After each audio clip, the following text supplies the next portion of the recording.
It's time for the review of Minami-ke. Like, comment, and subscribe to join the anime family. The Minami residence is home to three sisters, the strict and diligent elder sister Hakura, airhead and lively Kana, and the youngest Chika, whose sharp tongue spares no one. Living without adult supervision, the sisters share the workload of cooking and laundry, as well as the occasional romantic adventures. From combating chronic laziness to hanging out with friends, there is never a boring day in the Minami household. This anime has a sequel. It has about 13 episodes. It premiered October 8, 2007 to December 31st, 2007. Based on a manga series, it is slice of life, comedy, and school.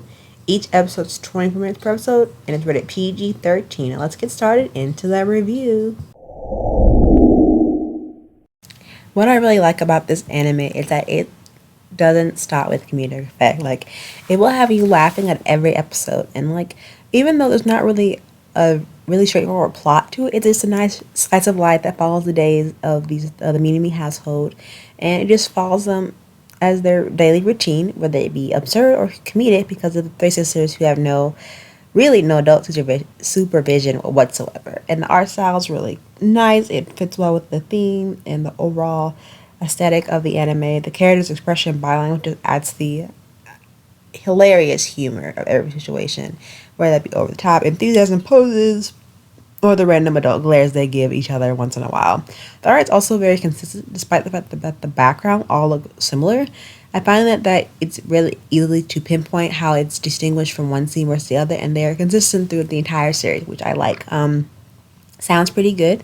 The actors who voice the sisters do a good job, especially the younger ones, because Chiaka is very emotionless and very dry, and Kana is very mindless, enthusiastic, very perfect, depending on the siblings' personality, because they're all very different age ranges, different personalities, and different characteristics. It really pulls through with the voice acting, especially for the youngest one. Let's just say her sharp tongue knows no bounds, and it will jab you through the heart if you're not careful. Overall, the characters are very silly. They're very hilarious.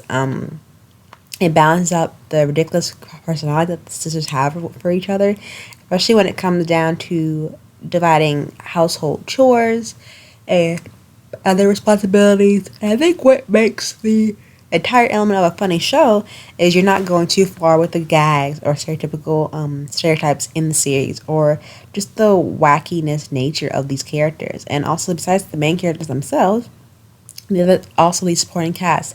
These individual girls, you can see how they converse with each other in the show. It's very natural, very subtle.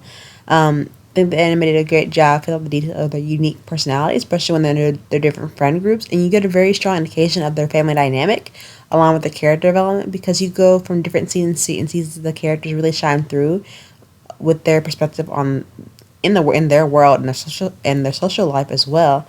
And I just think it's really interesting because you have the youngest who kind of does that whole medium of how they react versus the mindset of how they're actually supposed to act, versus the middle child, how they're usually supposed to act, and how enthusiastic she gets. And then the oldest who has taken more responsibility because, as I said before, there's really literally no adult supervision in the show for these kids. But it's fine because they manage to work themselves out overall. And what I really like about the show, I can rewatch it over and over again and not get tired of it. It's really fun, really adorable. It's really serene and calmful, just a nice anime to relax and unwind for your day. And it's got a good laugh here and there, which I really enjoy. Overall, I really enjoy this slice of life. I give this a 7.9 out of 10.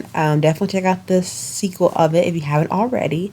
I think it's really interesting for the Minami household because besides them not having any adult supervisions, I won't get too much into details. They continue out their daily lives with their friends. They fulfill their responsibilities that they have to do.